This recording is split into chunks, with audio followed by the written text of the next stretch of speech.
we have some of these pieces, and I've just laid out some of the frames. I have some photos that I'm going to kind of work in. You can cut your photos. I use a small photo printer by Epson PictureMate.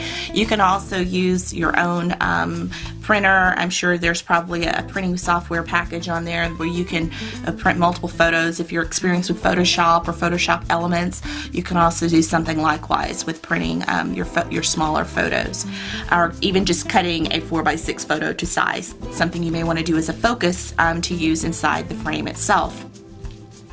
Some of my favorite paints to use are, I like the golden paints. They are quite pricey, but if more on a budget, the Liquitex is also a nice paint to use. I get these at Hobby Lobby, and a lot of times they'll put them on sale, which makes it even better.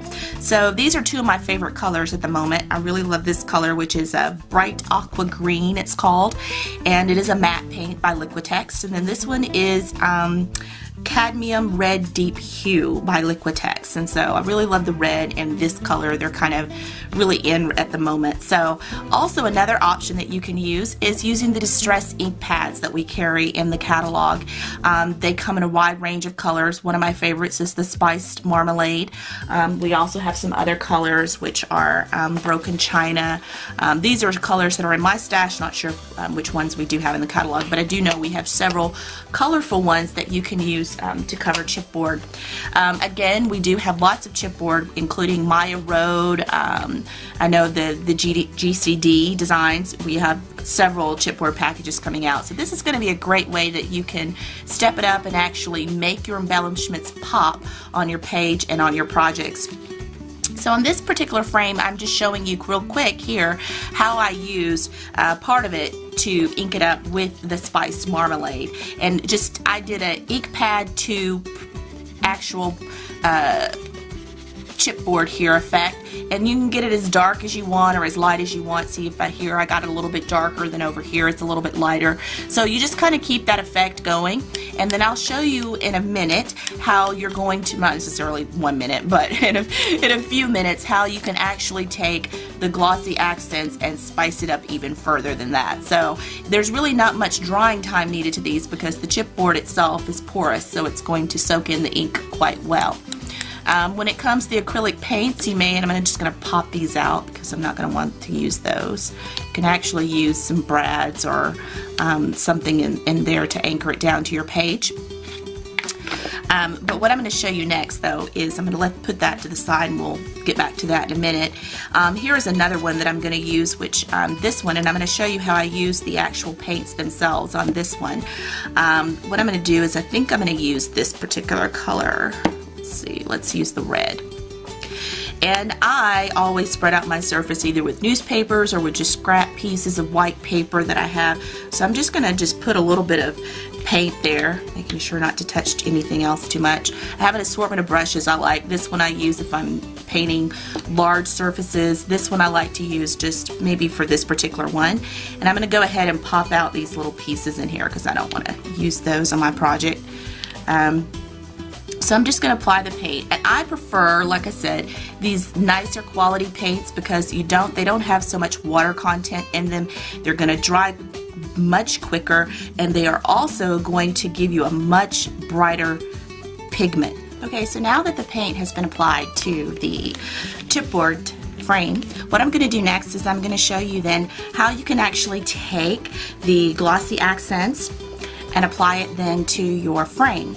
So I already have a bottle here that's already been opened, and this is a bottle that you might have to pierce perhaps with a needle, a fine needle or some sharp object here at the beginning, so because it likes to reseal itself after it closes up. So mine has been used quite a bit, and one bottle, I tell you, will go a long ways. I've been using this one bottle for quite some time now, so it will go a long ways.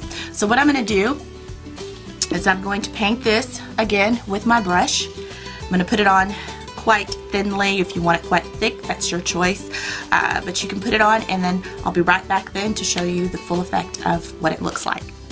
Okay, so what I'm doing now is I've already applied the glossy accents, and I'm just going to go then and smooth it out with a brush.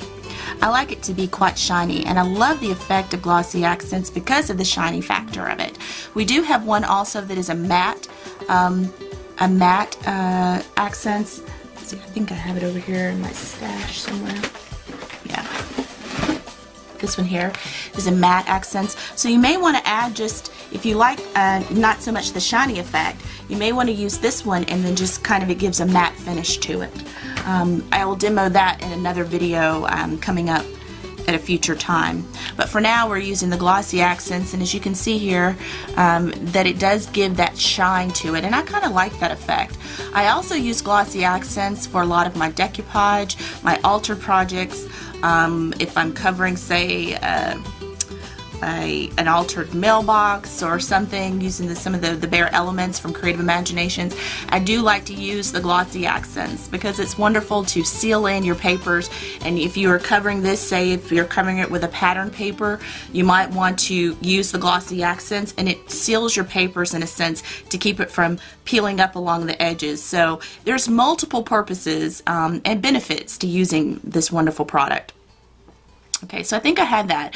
One thing too, once you have applied it, you don't want to keep going back and putting brush strokes into it, because then you want to make sure all your brush strokes go on the same way, same as when you're applying the paint itself too, because if you have brush strokes going up and down, across, and diagonal, then it just looks not so good. So you just want to make sure that you have your brush strokes going in the same direction, and I follow that same procedure also when I'm applying the glossy accents.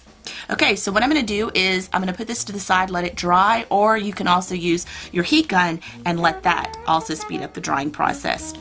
Glossy accents has dried now on my frames, and what I did was I actually did speed up the drying time a little bit by using the heat tool itself. So this did allow me to actually go ahead and expedite the process in getting my project wrapped up here.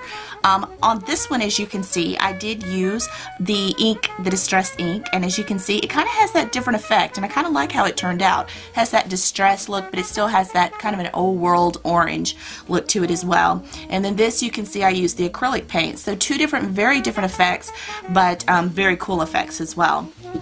So next what I'm going to do is I'm going to select my photo that I would like to go inside the frame. If you don't want to use a photo, you don't have to. There were some little centers that I popped out. If you want to paint those maybe a different color, stamp them, do something different, you can do that as well and pop them back in the center. That would also be cool. Using brads itself to anchor it down to your page, to put it on a tag also would also be a very cool effect. But I have some small photos here that were just in my stash. So what I'm going to do is if I took my photo and I decided, okay, I want to use this one, and I think I want to use the orange one maybe on this particular one.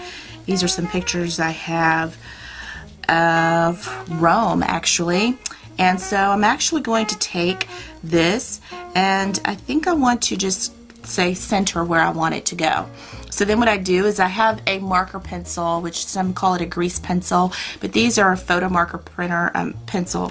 I think I got it from Creative Memories or something back in the day when I first started scrapbooking. So you can even use like an ink pen. I'm not all about everything being acid free, so sometimes I just take my pen and I just trace around inside. But that's what I'm going to do, and then I'll come back and I'll show you how the effect looks inside the frame.